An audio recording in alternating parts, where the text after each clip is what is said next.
Hey there, guys and gals. Jeremy, East Coast EDH. And I just want to say, wow. Thank you. The response to my last video, amazing, blows my mind. Only got one neck beard, I think he said, enthusiast, and someone talking about plebes. The rest of you, whether you agreed or disagreed with what I was talking about, conducted yourself in more than civil and debate-like fashion, which is what we want in this community and what I want to see in this channel. You know, you don't have to like everything, you don't have to agree with everything, but at least be, you know, intelligent and be respectful of what the people who agree with you or don't agree with you are saying, you know. And it's crazy, you know, you roll God's dice and you don't always roll 69, but I think I rolled 2 yesterday, man. Holy shit. But I do want to have a little bit of a focus to today's video. It seems some people were mentioning how the reserve list, where it came from, where was it, why did it happen, it had some changes done to it in the past. And why is it wrong that they're reprinting some cards now in this new Secret Lair 30th ABFU edition. So I'm going to get into basically where it came from, why it started. And it all goes back to July 1995 when Chronicles was released. This was the first reprint set ever done by Wizards. Reprinted a lot of cards from the Four Horsemen sets, which are Arabian Nights, Legends, The Dark, and Antiquities. There might be a few other cards in there too, but I think that was the focus of Chronicles. Not really any, I mean, I guess at the time the Elder Dragons were a really, really big thing, which actually led into Commander, which is the name of this channel, East Coast EDH. Elder Dragon Highlander.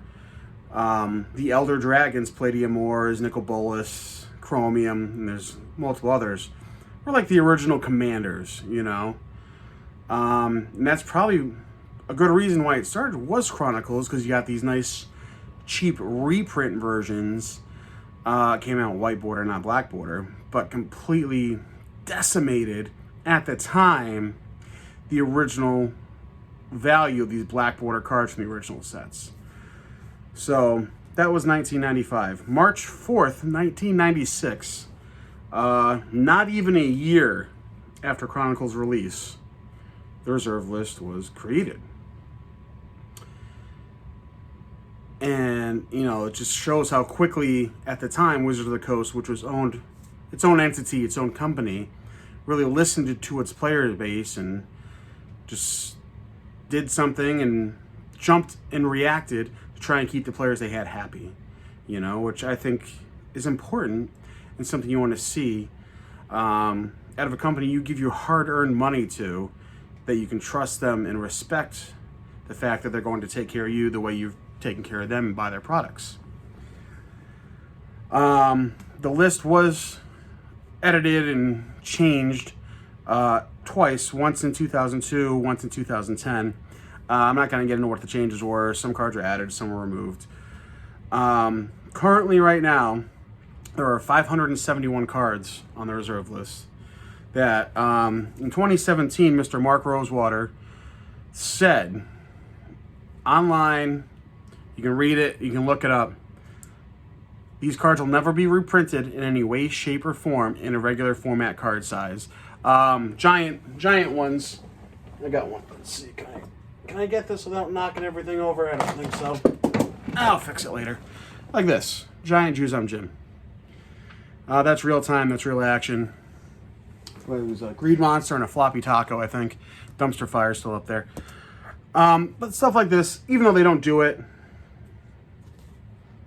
was cool. Also on the reserve list, this guy. Then even after that, 2017, 2021, you know, kind of people and not to throw Mark under the bus. I think he was always the advocate for it to go away, but always stood by the fact that they weren't going to get rid of it. Wizards of the Coast as a company, as an entity, they, you know, just wasn't going to happen. Now 2022, November, I think this was announced September, October, the 30th anniversary edition, where Black Lotus, the Dual Lands, Power 9, they're all going to get reprinted in a fake, with a fake different back. You know, it doesn't say, it doesn't look like Magic the Gathering in the back. It says Magic somehow, but it's like blue. No representation for it at the moment. It doesn't have like anything like this on top, which makes it also not like a Duelist was a magazine. To make the front look any different, so they're white border. They look like Magic cards on the front. No silver border, no gold border. Just the backs are different.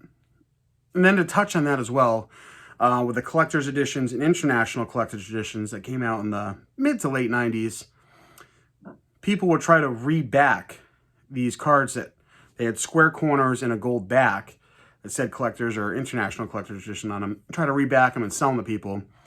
I don't feel like that scheme or scam would work very well nowadays, just because there's enough technology and we're smart enough to realize, you know, why is this lumpy and it looks different, just people would notice. But back to the main point is that there were statements from Wizard employees that this would never happen, which created this value of these cards to just go up and up and up over time, because if you keep getting reassured from someone this thing's not going to happen, Wizards, that these cards will never be printed again, it just, there's this many out there and that's it. And then they go up in values. Most collectibles, even Coca-Cola, people are into the Coca-Cola antiques, the displays, plates, dolls, Barbies, action figures, comic books. This goes across the board. And it just, with a game where these cards are used for play as well, it's kind of different when you get these, like the comic books, Spider-Man #1 was reprinted, but it says, you can look in a little text in the box, original printing 1940, 50, 60, whatever, reprint edition 1994. It's clear, it's visible, the ads are different, it's just completely different. Well, with these Magic cards, yeah, it's probably glossier now, the paper's different, the cardboard's different, but it's just, when the company goes completely against what they say, I guess I just have to repeat it 1,000 times. It's just, it's bullshit. But all right, I think we had a little history lesson. Still getting a little of the frustration out. I have like 10 reserve list cards. I'm not a big, like, Guy's Cradle, Dual Lands, Sarah's Embassy, and maybe Null Rod, you know, off the top of my head. Time Spiral. So I'm not a big investor in this. I didn't lose anything really huge here. I have one copy of each of these cards just to really play with, and I have a ton of proxies of, just because I build a lot of commander decks, and you don't need to have 1,000 copies to play with a card. And general rule of thumb is, if you have at least one copy of the card, it's cool to like proxy it, or, you know, just so you're not playing with it, so you don't damage it. Because, well, now maybe it doesn't matter anymore. A couple years ago it did matter, but we're past that. I just want to say thank you again, everyone, for reaching out, following, all the new subscribers, the likes, the dislikes. But the discussion's my real favorite part. Like, all the different talk and points of view that you guys are putting down there in the comments. So hope you all enjoyed this video. I hope to hear back from you all again.